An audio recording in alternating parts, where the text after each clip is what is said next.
Welcome to the running journey. Welcome to the running journey. Welcome to the running journey.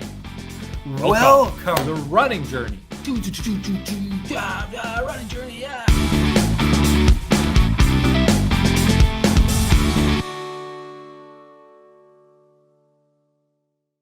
Welcome to The Running Journey, a transformative podcast telling the story of two brothers faced with a very tough time in their lives that decided to do something about it, get healthy, get fit, and start jogging. The Running Journey will take you through half marathons, Ironmans, ultramarathons, and their attempt at qualifying for the Boston Marathon. Don't forget 5Ks. Sorry. We're certainly not going to forget 5Ks, Charlie. This is The Running Journey. Listen to us while you run.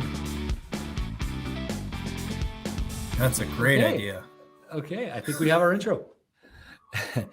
Hey guys, I'm Rob Tatro here. Charlie and I just debating what we would talk about on this episode. It's my brother Charlie. Welcome to The Running Journey. Charlie, hey. Welcome. Yeah, you bet. You too. Yes, welcome. Don't forget to like, subscribe, follow us, smash that bell. I feel like today, Charlie, I was thinking about this, was a bit of a microcosm of how we've trained of our last 2 years. It's like I showed up to the pool. I didn't know you'd be there. You didn't know I'd be there. In fact, I jumped into a lane at Bonne Vitale pool. I had no idea it was you. And I was like, can I share the lane? And all of a sudden. That was you? I was wondering if it was you. I wasn't sure. You didn't know that was me? I left right. You were trying to catch up to me? Were you trying to pass me the whole time? I was, absolutely. And then that's the thing. You didn't know it was me? No, I didn't know. After I was like, maybe that was him, but it didn't look like him. It looked like an old guy or something. No, come on. So that's crazy. Okay, we'll talk a bit about that because for me, it's like, it's kind of like when we started running. We both didn't know that we were running. And all of a sudden, we kind of half bumped into each other, half figured out that the other one was running. It's kind of like the same thing. So of all the pools in Winnipeg, of all the places to go swim, of all the lanes, I just randomly picked. You know how I picked that lane? No. I just looked at all the swimmers and I wanted someone relatively fast because the worst part is if someone's going really slow and then like it's hard to pass. It's not hard to pass, but you want to limit your passing, right? Yeah. So all the lanes were taken. So like I'll take that lane. That guy looks like he's going fastest. You're going the fastest out of all the ones in the pool. So I waved at you. I don't know about that, but yeah. You were out of the one. Like there was two others faster. Well, Patrick was there too. I got there before Patrick though. Well, we got there at the exact same time. So that's the funny part. That's why he put a comment in my workout. I hope that guy in your lane wasn't too annoying. That was you. Okay. That was me. Yeah. So I showed up at 6:03 to the pool and I hear, Rob, how's the knee? And I'm like, who the heck is that? And it was Patrick. And he's all like, his face is all numb because he had biked to the pool and I was in my car. So he starts giving me advice about my knee. I got to talk about that. I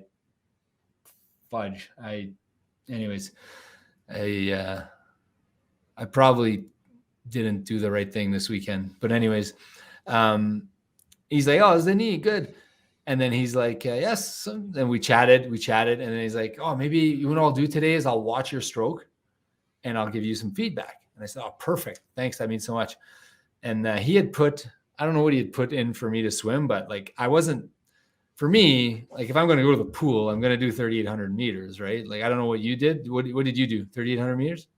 No, 3,500. Oh, you did whatever he suggested, I guess. I always follow what the coach says. Yep. I guess. Yeah. So I should follow what the coach says is the lesson here. So that's why you were busting so hard at the end. I'm like, why is he going so hard now? In my mind, you still had No, I didn't change speed. You slowed down. Okay. I actually slowed down. I know. I checked my speed after. I knew I was slowing down a little bit. I slowed down by like 1 second per 100 meters.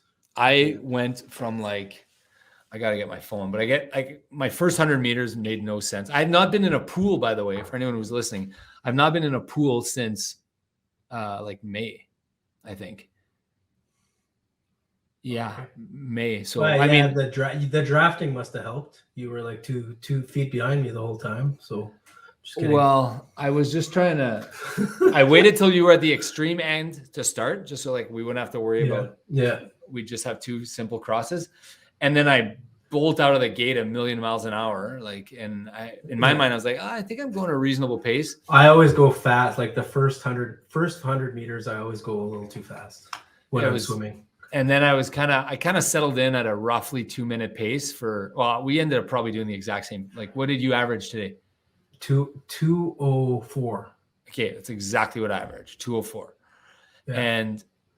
And well, you were going faster than me. Then I was going faster than you. I caught you. Yeah. So I caught you by a full lane. And then when I caught you, I was like, I'm going to let him go. And obviously I'm going too fast. And I'm just going to, in my mind, I'm just like going to take it easy. But then you just, you say you were going the same pace the whole way. I slowed down by 1 second for the second half. Yeah, but swimming is not like running, right? Like swimming is not like running. It's hard to keep your pace in swimming. Way harder. I feel like it's easier. I don't know. I feel like it's easier. Like for me, I've been doing lots lately, right? So yeah. I feel like there's my top pace, and then 95% of that, I can just keep going forever. Like, I guess I'm due for some swimming, obviously, because I don't remember that feeling at all. For me, it was like, I don't want to say it was a grind, but it was like the last 40 minutes were not super fun. But I mean, it was not super easy, but yeah. The good news is though, like I haven't swam in a year almost, and I'm like, I did 3.8 kilometers. And you're already better than me, so nice. No. I'm not better than you, but at least I know I can swim 3.8 kilometers. Yeah. Right. Like I can do it. Like I was wiped out after. My heart rate said it was like 180. So I know that's not true. I mean, maybe it was true, but I was just, but the reason I want to say, so I knew it was you because when I got in, I saw, I'm like, fudge, that's Charlie. I'm like, okay, Charlie's here. So I'm like, and then in my mind, I was like trying to push I was like, I'm not going to care what he swims. He's better than me. Fine. Don't worry about it. Don't push yourself. Just do your thing. But subconsciously, I was like, I wanted to pass you so bad for no other reason than. It's probably good that I didn't know it was you. I would have probably picked up my pace a little bit, I think. Yeah. So anyways, so the story from my perspective is I was in my lane and I could see some guy itching, wanting to go in the lane. And I just did the classic ignore move for a couple laps. And then I see he's in my lane. So I'm like, okay, you can join me. I did the thumbs up. And I think that's code, right? You just. Oh yeah, it's all good. Like I didn't care. I thought. Okay, so I talked to you. I said, "Is that you, Charlie?" That's what I said, and you just did the thumbs up. So I thought. Oh no, But you can't hear now that when you're swimming. I was like, some guy wants to go in my lane. Yeah, okay, sounds good. Okay, so then you didn't know it was me because at the end I was like. But after I was like, how many guys would be like exactly my pace for an hour? That's the whole microcosm of I was like, it's got to be Rob. Hey, there's a good chance that was Rob, even though I didn't even see. And I didn't tell you I was swimming, and I didn't know where my glasses were. You just like Tuesday. Well, I knew you were starting soon, so. It's crazy that we both started jogging. We sign up for a marathon. We run the exact same pace in Tucson. We run the exact same pace in Vegas. We run the exact same pace. And then we go for a swim without each other knowing. And we swim the exact same pace over the exact same distance. Like it's crazy how, yeah. And we're not twins, right? We're not even close. We don't have the same body type at all. We don't have the same. Yeah. And well, it took me a long time to get you're just naturally, I think you were there naturally with the swimming. For me, I feel like I've been working hard for 2 months now. But it's still pretty quick to get that good. 2 months, right? To get that good at swimming. I'd say you're pretty good. Not many people can do 2 minutes. Well, a coach thinks I can do under 2 minutes now for the Ironman. So for some reason, the Ironman I'm pretty happy with that. Yeah. It's just different for some reason. Maybe it was just me because I was panicking and I was like, for some reason, everything goes out the window on Ironman day. But it was your first time, right? So it was my first time. Now it'll be your third time doing open swim. Yeah. Or third or fourth? Third. Third time, yeah. And it'll be my second. So I'm a little worried. But so one of the things on our course, though, for sighting, I was really worried about is the first third of the course, it's all going to be on the left, and I always breathe on the left. So it'll be. You're not an ambi breather? No. Whoa. This is where if I had queued up, by the way, we haven't talked to each other since this morning. We're just recording this like. Well, we didn't talk to each other this morning at all. No, we didn't. I was like, oh, he left. He didn't even say hi. Okay, whatever. Well, I had to get back, Cheryl. No, I knew you had to get back, and I was like, I don't know, he's gonna go. Man, maybe I'll catch him in the shower or whatever.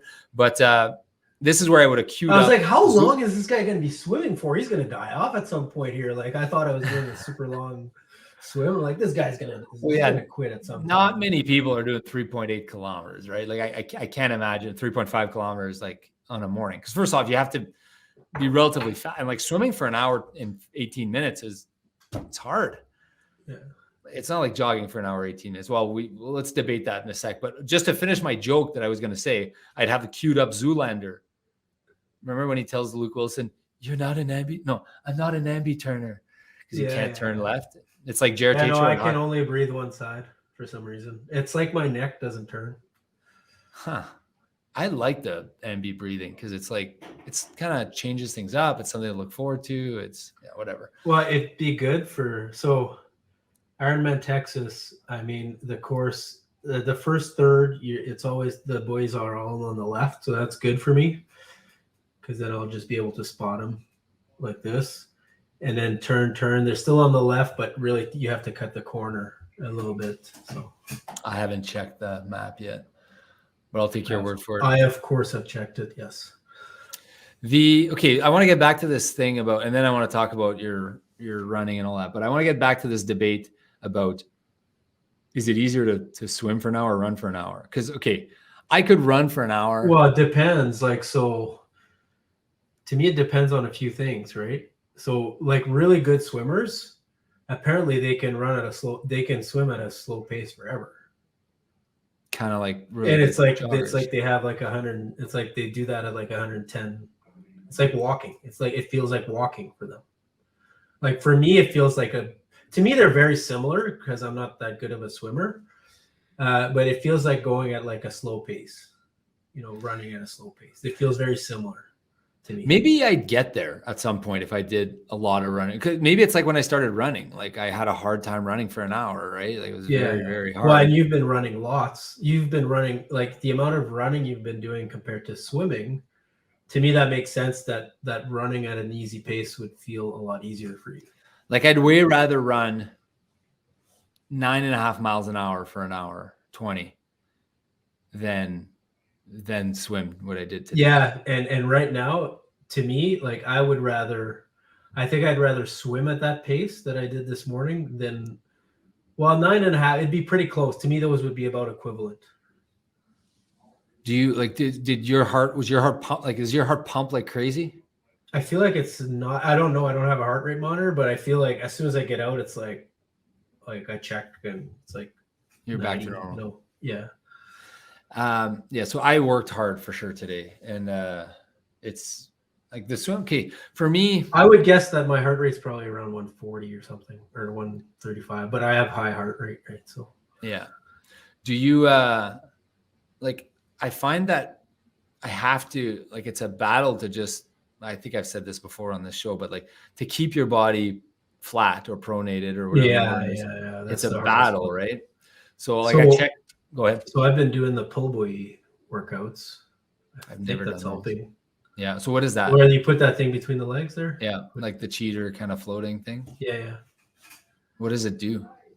Well, it's your body. So that's when you swim like that, like your legs automatically stay up, right? So it's like it practices your body to probably develops those muscles a little bit, and it practices your mind and body to get that feeling. I think. I don't know. I'm not an expert swimmer, but I feel like since I've been doing that, everything seems easier. The other thing I know is like keeping your pushing down with your front, right? Pushing down with your chest. I don't know. I'm not an expert swimmer. But. I feel like it's just it was just natural last time, but obviously it wasn't because I struggled I guess I struggled, but I finished it. So I'm guessing that with my level of skill. No, but you did awesome. Didn't you do a 121 or something? 121. But maybe the point is that I'm actually somewhat gifted swimmer with good cardio. So if I just focused a little bit, I could probably be a very good swimmer instead of just winging it and kind of. Well, yeah, I think based on your workout today, that means you should be doing better than that. Yeah. On the next one, and you haven't even swum yet. You haven't even practiced swimming yet, right? So yeah. I mean, I don't know how hard you worked, but it should be. I worked. I started basically at 2 minutes. My intervals, and they kind of topped out at 2:12 or something like that. Okay. But the last 7 were the only ones above 2:07 kind of thing. Yeah. Like they got really slow. Yeah. So mine, like, it's so weird that swimming, like, to go from like 2:05 to like 2 feels like such a huge difference in effort. Yeah. Even though it's like only 5 seconds. Like it's almost like biking, right? Wouldn't you say it's comparable to biking? Yeah. Like biking 30K an hour. Resistance, I guess. You're biking 30K an hour or 28, 29. You feel like you can pretty much go forever, but you want to go 31 or 32. Like it's, for me, that those speeds roughly, it's like way harder. And you're draining yourself, and you're only making like an extra couple kilometers an hour. Yeah. Which is why it's like Ironman. It's like you can just, you ride at the coast speed, right? Yeah. But I think the point of all this training is not to maybe gain 5 seconds, is to be that much less tired, right? 100%. Yeah. That what he always says is, listen, you're going to do 120 or 125 or 115 or 130. It doesn't matter in the grand scheme of things. What we need is for you to come out of the water fresh and able to bike. Yeah, exactly. Yeah. And not depressed and not whatever. So that's what Patrick always tells me. We just need you out of the water fresh. Yeah. And the time it's not that relevant, because you'll make it up or lose it on the bike right away, right? On 6 hours or 7 hours or whatever, because that run is so short on a relative basis. Have you been, so I can't believe you didn't even know it was me. That's crazy. That's so like us. Yeah, I guess you didn't go in the hot tub after. No, I got to get out of there and get back. I had to be on Global News this morning at 8:06, and like kind of took my time, took a shower. 8:06. I only start work at 8, and I was there. And I left way before you. Yeah, but I have to be on TV, right? So that means I need to like. That's what I'm saying. You have way more to do. Yeah, I lollygagged a little too much. It was tight this morning. Anyways, I got it done, but I gotta be quicker afterwards. Anyways, it's good to get back in the pool. Like someone who can swim, they gotta be fit. Like they gotta be somewhat fit, right? Like if you could swim, I feel like you can't fake it in the pool. So was me being there made it like less, like more fun for you? Yes, 100%. Because every length, I'd compare myself to where you were at, where I was at. So I gained the first 30 or 40. I think I'm like, when's this guy gonna pass me? Fuck. I caught you. I think I caught you at like lap 40 for me, something like that, 40, 45. Yeah, well, I know at like 2.1 kilometers for me, you started slowing down a little bit. Yeah, so that would be lap 100 or so. That's quite a bit. I think I was slowing down. Yeah. So I caught you, and then you slowly extended it to like very slowly for the next 50 laps. And then you gained almost the full lap back in the last 20 laps, 30 laps or whatever. Yeah, so I sped up a little bit at the end. Well, sorry.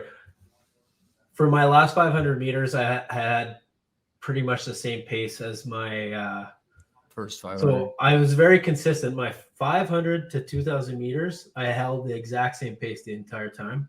And then that was also my pace for the last 500 meters. Yeah. And so I started a full length behind you. I gained the length.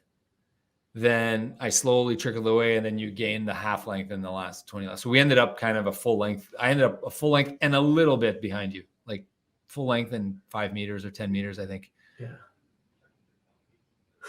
Crazy. Okay. So you did, yeah. So you go what, twice a week? 3 times a week? Twice a week, but I asked, yeah. Tuesday, Friday? Yeah, Tuesday, Friday. So Friday is more like That's the day that I'm going to do intervals with the po' boy. Okay, I should probably do that. Well, so I'm off of running now for a week, maybe longer. I guess I didn't let my knee recover after the ultra. Oh, okay. I didn't Is let it my stiff or what's wrong? I couldn't bend my knee, and I was limping on Sunday. Like it's the worst I've ever felt. So I kind of got freaked out a little bit. So I didn't jog after the ultra, and I felt really depressed or whatever, right? So I went out for a jog on the Saturday on the river in the kind of half frozen slush. I kind of felt it a tiny bit. And I was like, oh, that's odd a little bit. Pain won't kind of go away. So I took another week off basically. Yeah. And I didn't run, but I had signed up for this frozen ultra hypothermic half marathon. Oh, yeah. So I did that on Sunday, and I was like kind of excited about it because I've never run down a winter race of any kind.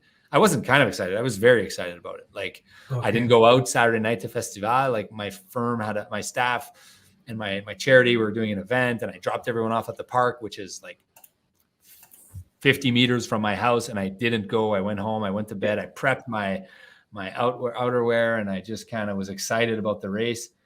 And then I was thinking of doing like a 150 was kind of my thinking. Just like nice and slow, just do a 150, just be outside, get your first run in when you're back. And then I saw the markers for the pacers, and there was like 7 people ahead of the 145 out of the whole pack. So I'm like, well, I'll go with the 145s. I'll start with that group, and I'll just, slow down if I'm not feeling great or whatever. But it was, I don't know, I felt like it was going so slow, and I could see the leaders ahead of me, and I was like, they're not that far ahead. So I kind of started pushing, and I kind of settled into like 4.5 minute pace per kilometer. 4.5 is how many per mile? That's 720, I think. Oh, wow. Okay, that's pretty fast. Pretty fast in the snow. Yeah, I just want to confirm that that's accurate. But I felt unbelievable. I hadn't run in a week, so I felt like so fresh. I wanted to go so bad. I just want to confirm that those numbers are right. Yeah, 7:30 is 7:16. Yeah, so that's what I was running at, which is basically a 1:35. That's the time I did. I ended up doing 1:35. But you ran a 1:35. Nice. Yeah, but the thing is, so I know now I am in way better shape cardio-wise than I was. You got the aerobic stuff going. Yeah, like I could. And then once you get your speed workouts, oh God, you're gonna crush it. Like I felt like I was jogging, and I know I don't want to sound like I'm like. God, I have a hard time with like 9 minutes right now. But the problem is, Charlie, it was a there and back. So we went like down, we crossed, followed the river, went to Charleswood, crossed BDI Bridge, went down Kingston Row, and then it was a turnaround. So I checked my watch, and I'm like, okay, that guy's 3 minutes ahead of me. That guy's 2:30, that guy's 2, and there were like 5 people ahead of me. So, and I tracked them all down, and I was like, I could probably win this race. Like if I just go, I could win this race. Do I go? Do I do that? Do I win this race? And I said, no, you know what, Rob, just stick to your pace. And then I started pushing a little bit and pushing a little bit more and pushing a little bit more. And then I ended up seeing the group ahead of me. So I'm like, I'll just pass these 2 and I'll get a podium and that'll be good. So I started busting it. And I took a huge wipeout right at the corner of Taché and Provencher. Taché and Provencher. I was coming towards the bridge. Sharp turn. I had to go a 180. I had to go under the bridge. Taché and Provencher. So I'm jogging northbound on Taché. I'm approaching the bridge. Okay. I'm approaching Provencher. You're on the little trail on the side. No, I'm on the sidewalk. On the west side or the east side of on the west side. Okay. And you turn and you go under the bridge. You turn and there's that path that goes under the bridge. Yeah. That was our path. But I kind of didn't see the sign. I thought we were before Provencher. Before Provencher. So that's the path I was talking about. There's okay, sorry. Yeah, the path. I thought I was going. Oh, but it's a 180. You did a 180. It's a 180. I thought I was going straight through because I knew we were going to Whittier Park, So this race was like in my backyard, literally in my backyard. Start at Whittier Park, finish at Whittier Park.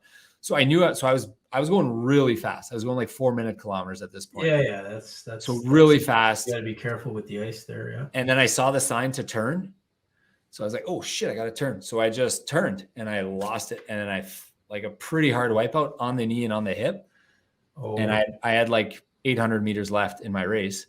And 800 meters. So you well, I just had to go to Whittier Park. Like from there, what is that? It's so less than a kilometer. It was my last kilometer. That's about a half mile. Yeah. So like there were a couple of people, hey, are you all right? And I was like, I was like, why did I do that? And then like it hurt so bad. So I had to kind of limp across the line. So I didn't catch the group. Where do I find these results? I've been trying to find them. They're on hypothermic. I think go to like I think Chris. Anyway, so you finished like top 5 or something? I finished fifth, just behind 4th and 3rd. And the guy that's awesome. Someone almost, it is, except. But are you injured? Except then I went home and I couldn't walk. Yeah. And so you probably twisted it on the fall or something. Well, then I was really panicking all day Sunday, and I don't get too riled up about injuries. But at least it's not an overuse injury. You probably just twisted it. So you just got to wait. Well, no, turns out the fall may not have actually caused it. It might have actually been just like overuse and pushing it too hard is what. So I saw my physio on Monday. I called and said, dude, I think I need to see you, because I texted Patrick. I was freaking out internally. I was trying to keep it under cool. I was like, I can't bend my leg. I couldn't walk. I was like, this is not good. And I felt like I didn't feel, my other leg felt fine. It's not like my quads were burning or anything. I was just like, it's from that. So it's like, can you bike still? I haven't tried yet, but basically God. That's going to be tough if you can't bike. Yeah. So basically coach decided no jogging for a week, maybe 2. Q said, stay off it. Like, so no hockey. So I'm missing my hockey game tonight. So like, I kind of feel like, so they kept saying, don't worry, it's not an injury. It's just kind of like overuse or whatever. But what I was thinking of that night was, you'd rather have the injury, I think. I'd rather have the injuries, right? I don't know. Anyways, I think you'll be fine though. I think so too. I'm just staying positive. But like, I think of my wife who shredded her meniscus and destroyed her ACL. Well, it's not that. So, but what did your physio say? It's I got to get my phone.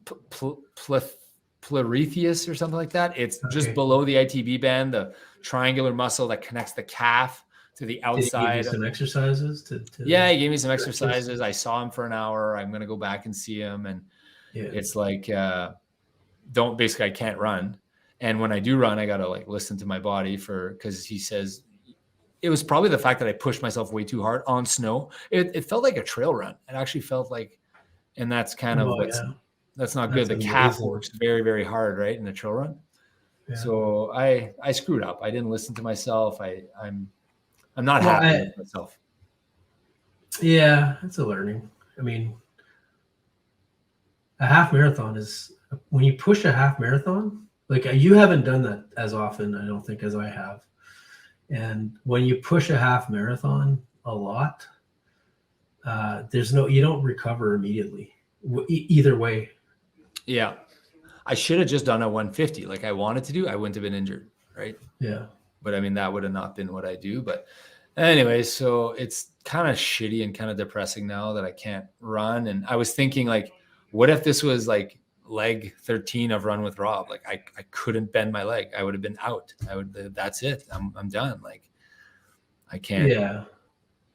I mean, I could have pushed through 1 or 2 halves probably. Just kind of got it done and wrecked my knee. So a couple things, right? So you won't be coming off a 50 miler. But I'm coming off an Ironman. But an Ironman is I know it's, in terms of impact on your legs and stuff, it's not going to be as bad as a 50 miler. You'll probably be super tapered after, right? So you'll want to taper.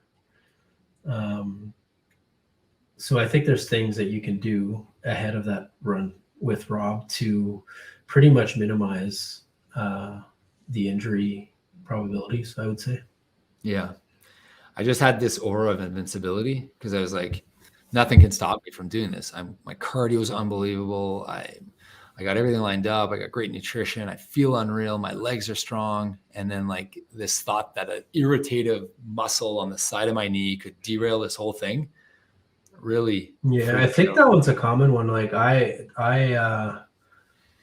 always, like, one of the things that really affects everything, like it affects even my foot, is when my IT band, so the little band on the side of your leg, your quad, when that gets tight, it can affect how you land. It can affect, a bunch of things. So I'm always foam rolling that thing, at least, at least every 2 nights. Yeah, it's for me right now. It's like tennis ball and whatever, lacrosse ball and stuff. But anyways, that's my weekend. How about you? Did you have this? You had probably a stretch bike. Did you have like 3 hours or something? Yeah, 3 hours with like 150 watts, because I can't. Apparently, my FTP is now like 200. So whatever. Well, are you saying that's high or low?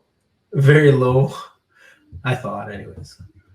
But I don't know. It feels low compared. I guess I used to think it was 270, and now I used to think it was 275, and now it's like 200. Okay, when I bike 3-4 hours, that's what I'm at, 150 or whatever. Oh, okay. Well, I did 150 something. Yeah. So what did you do in terms of kilometers per hour or kilometers? Or do you not trust that data yet? I don't trust it, but I think it was around 19. 19. Just 19 miles an hour, just under 19, I think. Like I did 60 miles in 3 hours. Sorry, I did. No, let me see. So that's 19 is 30.5. So I think that's a really good pace for 3 hours. 58.2 I did in 3 hours, but who knows, right? Now I just want to go out on a real bike and see what the actual 2 weeks or 3 weeks. Yeah. Yeah. I mean, listen, if you could do that for 3 hours, I don't want to say you're there, but you're pretty darn close to there already, right? Yeah. No, it's all good. So that you did 90 kilometers then, or 80 something kilometers. Virtual kilometers. Who knows what they really are? Yeah. Yeah. Fine. Yeah. But, so, but yeah, like 3 hours, 150 watts. About that, I think maybe it was less than that. What about the other stuff, like the aero bars and the nutrition and the crotch? How was that? Yeah, so that's not a problem, I don't think. So I've got a good plan for nutrition. I'm really confident on my nutrition plan. Crotch is a bit of a thing, but just add cream and then you're fine. Sounds good. So I'm not worried about anything bike related. I'm not worried about anything swim related. I'm worried about all things heat related. So how hot it's going to be in terms of the run and the bike and getting sunscreen in. I think swimming is my best sport now all of a sudden. Just kidding. Kidding. Well, it ended up being mine, like surprisingly. Yeah. No, well, based on your results, it was actually your run. But. Was it? Oh, I thought I was higher percentile in swim than run. I thought. No, you were lower in run. Bike was my worst. I know that. Yeah. Okay, but still, yeah, I was better than I thought I'd be at swim, especially at the pace I was going. Felt like I wasn't even moving. Yeah. So like this. Yeah, I'm kind of excited for the swim, to be honest. But to see, like, it's gonna be crazy, I guess. But they leave in pods, right? Like you're not. I know when I did it was in COVID, so like we were leaving. I want to say 2 at a time, or 4 at a time, or 6 at a time. I don't remember exactly, but every sounds like they'll keep doing that. 10 seconds or something, I think it was. Yeah, so you go and you're like, let's say you think you're gonna do a 120. You go in a group of 120 and then they send 3 at a time of that. And then. Yeah. So they had big signs there and they were like lined up as far as you could see. Like I didn't get in the water, I think till almost 7 o'clock. Yeah. Like almost an hour. But it's nice because you're not as like. There's less people. Yeah. It's not the mass start that you see in the videos, right? Where. Yeah. Yeah, that part's good. And like, yeah, some people were finishing and I was starting, right? Like, I think 6:48 or something I started. 6:58, 6:48. But yeah, it's Did you have to pick a time that you were gonna? I just went to, I think I went to 1:30. Okay, yeah. I just Trav went to like 1:25, I think, and I went to 1:30. Yeah, okay. Did you talk to Trav before that morning? We went to the race together. Like we took the bus together. Okay. So I was texting the night before and I was like really stressed out about the whole, like, I was overwhelmed with how many things there were. And he said, why don't we go together and don't worry about it? And I said, sure. Can we? Yeah. So we hopped on the bus together and then like went to the bike, did the bag drop off. There's a lot of things to do that morning. Like we got there at 4, I think. Yeah, we got there at 4. We took the last shuttle. That's the Friday, you mean? The Saturday, the morning of. Do you mean the morning of or the day before? I meant the morning. Well, which day is busier? Is it the Saturday or the Friday? The Saturday, you kind of have all days. Okay, so the Friday is bib pickup. Yeah. And that's it. Orientation, whatever. Like you just pick up your bib. Yeah. But you got to set up all your bags and stuff. Well, no, you pick up that stuff. Okay. Then you take it to your hotel room. Oh, so then on the day of the race, you have to put your bags in the So right 2 spot. of the bags you drop off the night before. I forget which ones. And then the other ones you bring the day of. So so Friday you pick up your stuff. Saturday you drop off your bike and the bags that you're supposed to. So I believe it's the You mean Friday? Sorry. Thursday you pick up your bib. Yeah. Friday you drop off your bike. Or is it Sunday or is it Saturday? It's Saturday. Yeah, it's okay, Saturday. sorry. Friday you drop off your bike and then you go golfing. Okay. That's what I did. And then you drop off bike and 2 bags. And then Saturday morning you show up and you like the drop off. We'll go virtual golf so we don't have to walk. Sure. The Friday was like I needed to put a water dispenser, a water jug holder thing on my bike. Oh yeah, your bladder. My bladder. Yeah. I saw one guy had it and I really liked it. And I was like, I saw Trav who had it. And I was like, oh, I gotta get one of those. So I bought it on the Friday.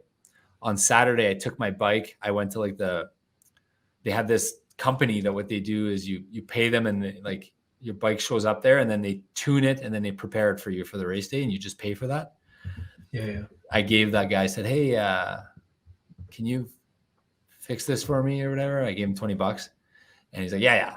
And so he put it on and he also checked my air pressure and did a few things and I gave him $20 and it took him like 5 minutes and he was like thankful, super thankful. And so now I had a ready to go bike. I felt so pumped. So then I dropped it off, went golfing, and then Saturday morning I brought the 3 bags and that's it.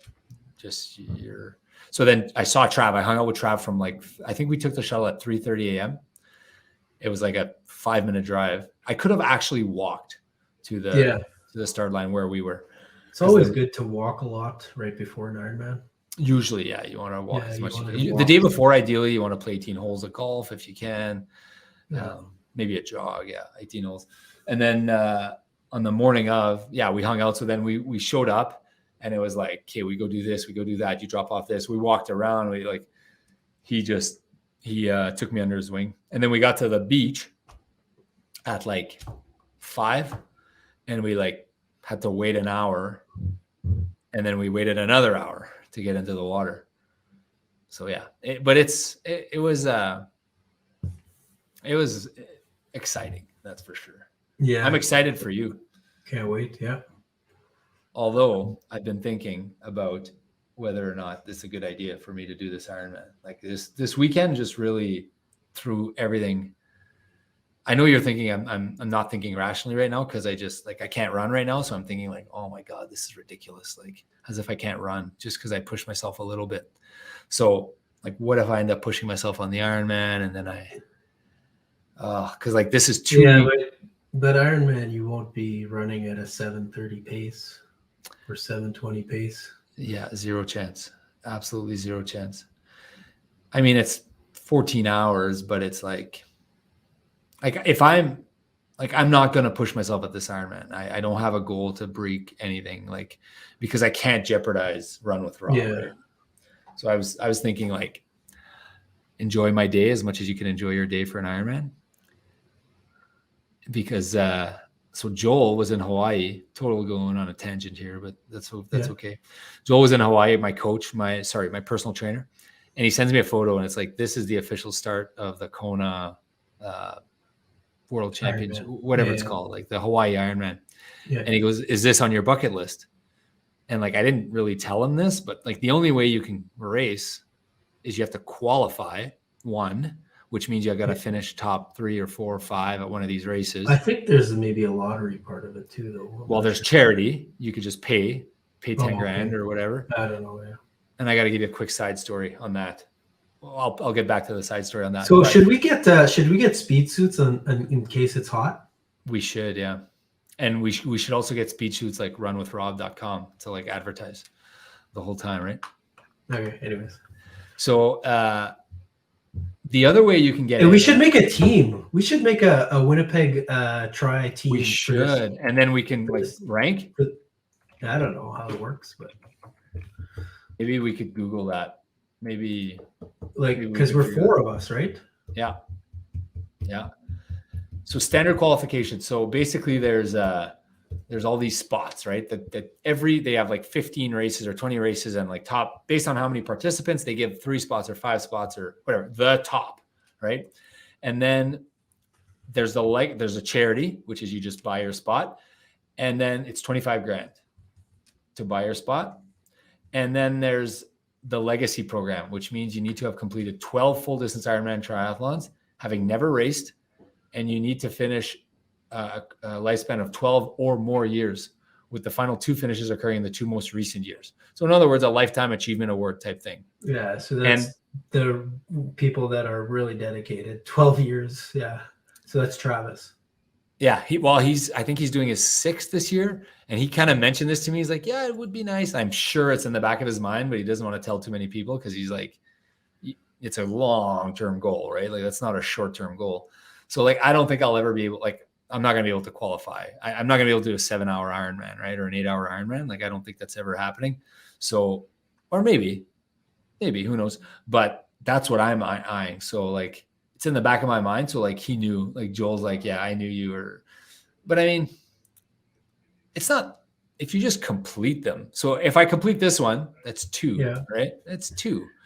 You kind of do 1 per year. You could easily, if this was your goal, you could easily do 4 per year without like pushing. Like if you did, so this one has, the Ironman Texas one has a lot of spots. Apparently, it's like 15 spots per age group, or it's one of the ones with the most spots. Okay. So one way you could make it is, so if it gets hot, right, and they make it wetsuit optional, the only people that can do it are the people that do it in wetsuits. And since I think we're decent swimmers, we could probably do it without the wetsuit. And then it makes it that much easier to be like top. I think it would be a stretch. I think on a normal year, you have to be like under 11 hours for our age group. Is it? Is that what it is? If you looked into this, I'm not 100% sure. Of course you've looked into this. So I'm not 100% sure, but our age group has like 10. If there's like 10 spots for our age group, then it would be like around under 11 hours. Okay, so that's not that much of a stretch. Like that's fast, but in my life, if I keep training, I could get there. 6-hour and especially if it's wetsuit optional, then you probably have less competition. Right. And the other thing that happens, I saw this firsthand with my own eyes. And people don't show up, right? You have to be there the next morning at 9 a.m. or whatever to accept your spot. Yeah. So we went back to the site last year and just to check it out and to take it all in. And we got to the thing and like they had this video going of the race. And I just sat there and I cried like for like 20 minutes while they played the highlight video of the race and people like being carried across the finish line. And then they said, all right, age category, Bill Smith, Bill. Okay, Bill's not here. Next name on the list, Peter Thompson. Okay, Peter's not here. Next name. And they were just going down the list. And like, there were many people that weren't there for their spots. Plus people already have a spot, right? Yeah, exactly. So like later in the year, you get like the top 10 probably already. I mean, I don't know. I guess people don't do multiple iron. Yeah. Okay. It's not like you're not going to have like many, Well, many. some people do, but I don't know. That might be a few. There might be a few less because they've already qualified, right? It's kind of like the Masters. If you qualify as being top 50 in the world, you don't need to qualify by winning the US Open or whatever. So you get, no, it's actually not like the Masters. They don't stretch it out, do they? Well, I'm not sure how it works. Okay. But anyways, legacy is what I want to do. Quick it goes story. By like year, November 30th to October 15th, I think. Yeah. I mean, I'm 41 years old and I have the earliest I could run it would be 11 years from now, if I were to do one per year for the next 12 years. So it's not a short-term goal. So I'm not terribly worried about it, but I do want to. So sorry, 100 slots available for the Ironman Texas Championship. Yeah, but spread out over. It's the second most. Spread out over like a bunch of age groups and women. You would and for men. all the age groups, yeah. Yeah. But this is just men, right? So we have the busiest age slot. Yeah, we have the most people registered probably for by age group. It's usually always. So it'd be the most slots, right? Does it go by that? It's percentage, but they guarantee a minimum of, I don't know if it's 1 or 2 slots per age category. Maybe it's 1 per age category, and then the rest is per sign up percentage. Yeah. So let's say 20 to 80, 60. So there'd be like 12 slots. Yeah, it's probably at least 10 spots for our age group. Anyways.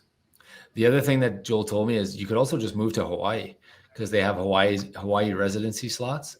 So if you live there and you complete, I think you have to complete like a couple halves or something. I don't know. You can get in. But a quick story on, well, it's a bit of a downer story, but I'll tell it anyways.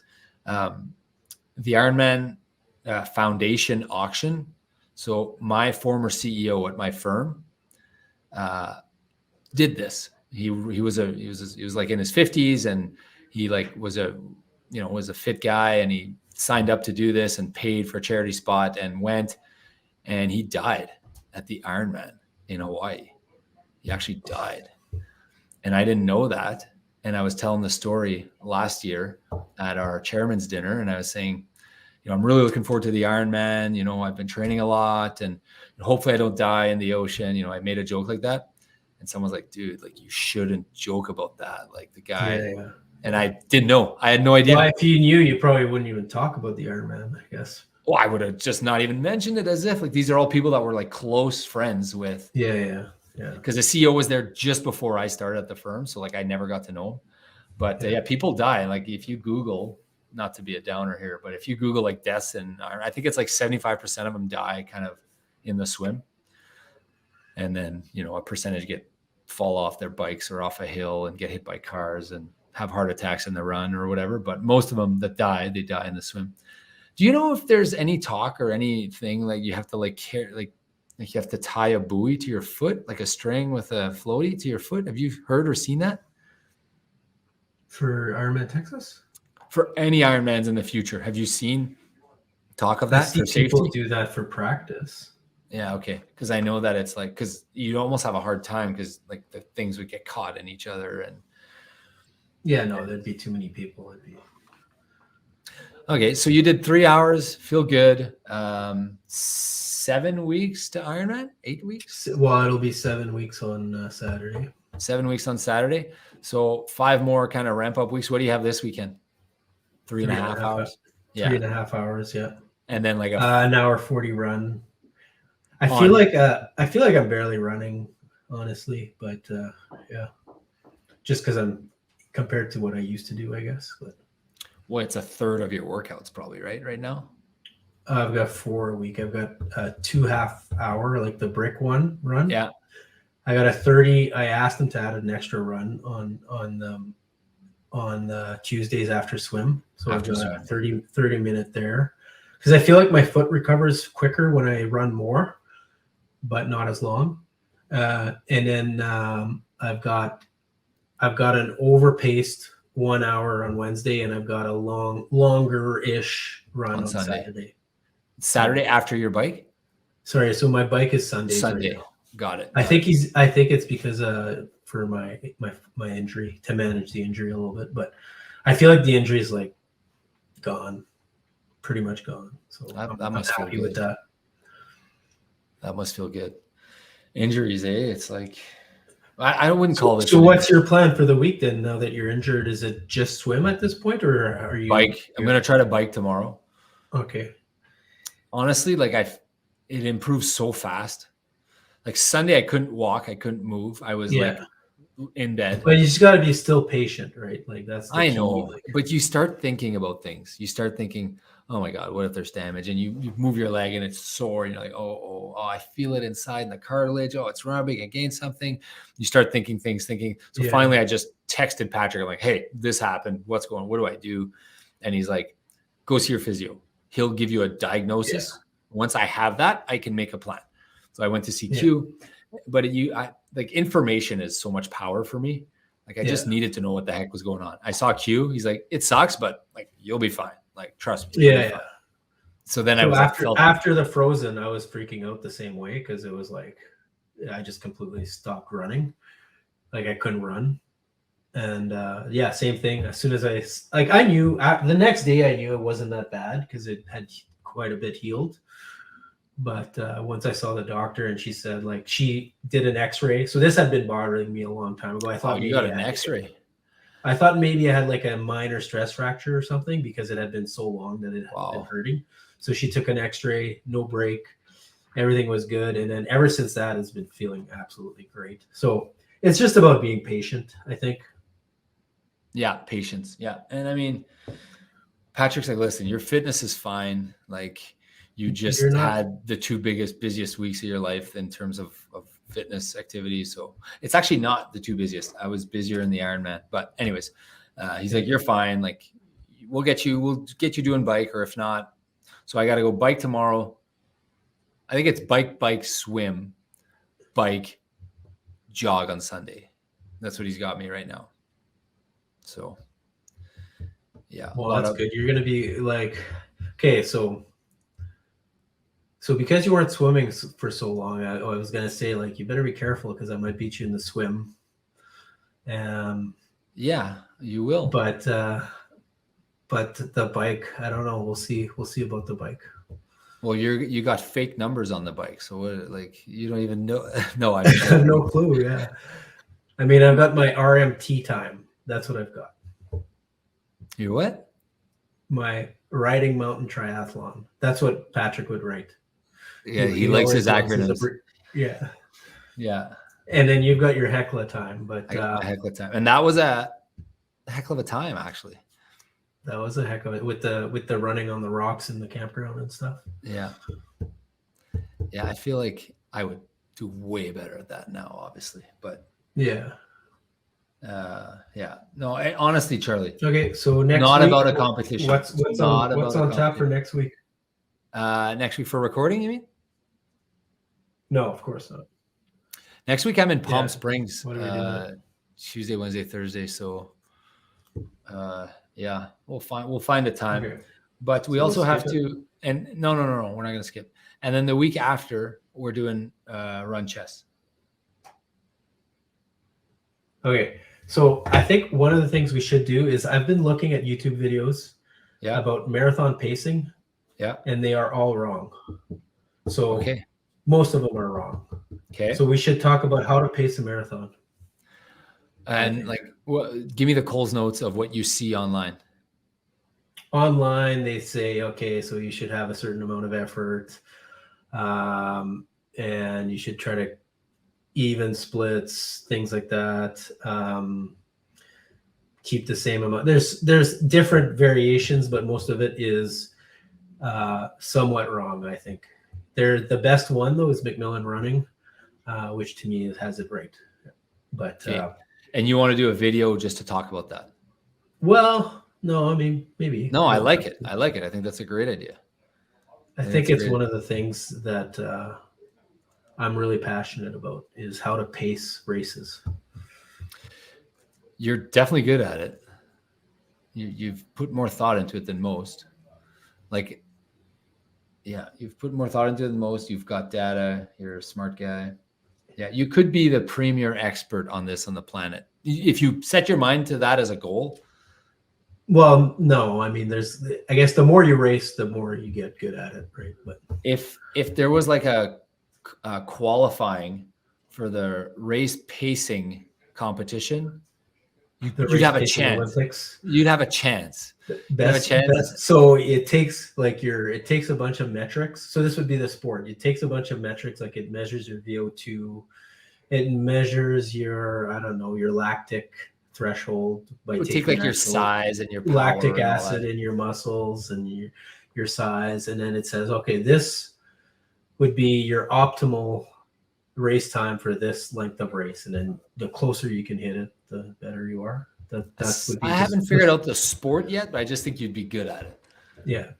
Well, there would be some. So another thing that is an acquired skill in running is actually being able to run a specific pace, right? So that's a skill that gets developed over time. That the more you run, the more you do. Like, I'm not an expert, but I'm probably better than you because you run on the treadmill all the time. But I'm not as good as, a lot of the top people. So I just kind of went out, jogged, and then I checked my watch and I was like, okay, I've been doing 4:30, so I guess I'll do 4:30s the rest of the way is kind of what I said. And like, I don't think my heart rate, my heart rate went like above 160. I don't think, like, I felt like I felt like I was good. Well, your aerobic engine is definitely, it's ready to go. Yeah. So when you start training for like when we start training for New York, like, all you're going to need to do is do a bunch of intervals and do some tempo, and then you'll be like so fast. What should be our goal for New York? We haven't thought of that yet. Yeah, of course I thought about that. Break 3 in New York. No, 3:10. New York is so much harder. Is it?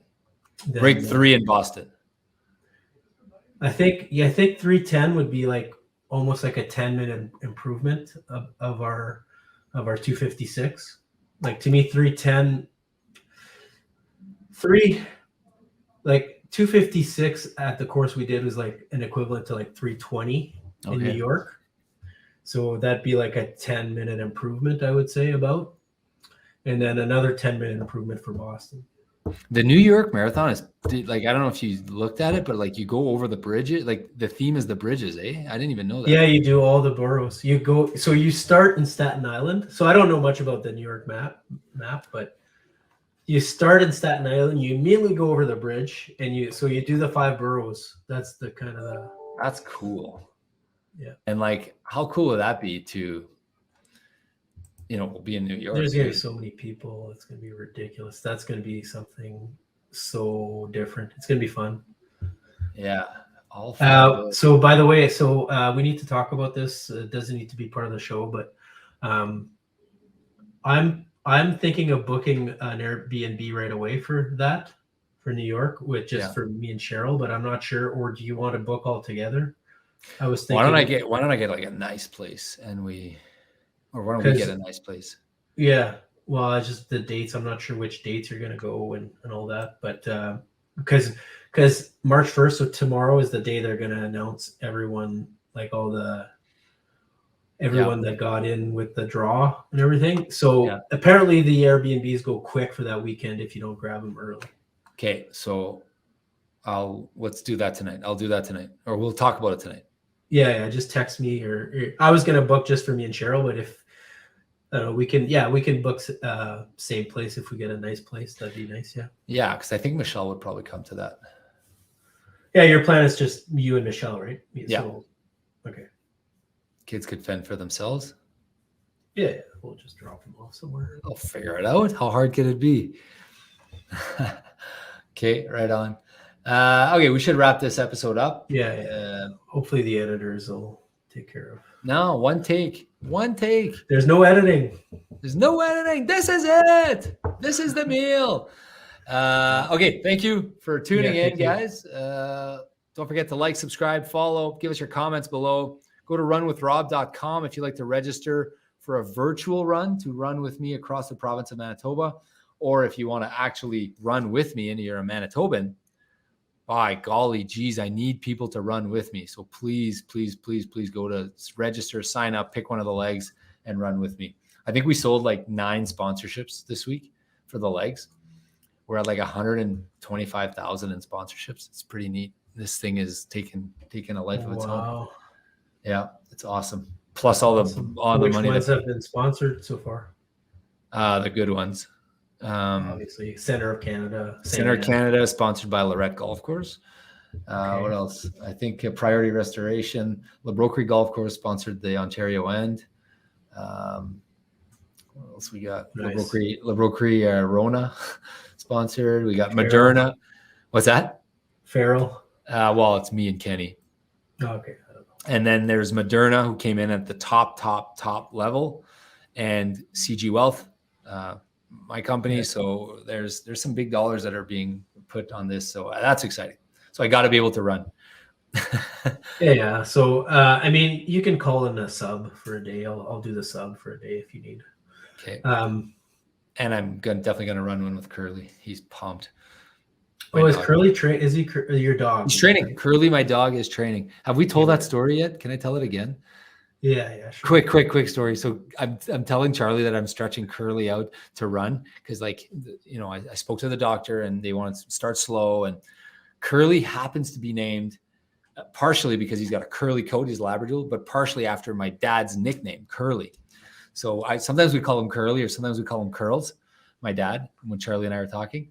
And I was like, yeah, I've been running with Curly. And you're like, oh, really? Cool. Like, what do you, 10 minutes I did last week. And this week I'm doing 15 and next week 20. And I'm going to keep stretching him out. And and how's he, what pace are you doing? And he just follows me, same pace, whatever. He just, he's excited and he's pretty excited. And he sniffs some people and whatever. You're like, what? And then finally you connected. You're like, what? And I was like, yeah, put him on the leash, make sure stay close, because sometimes he wants to go off.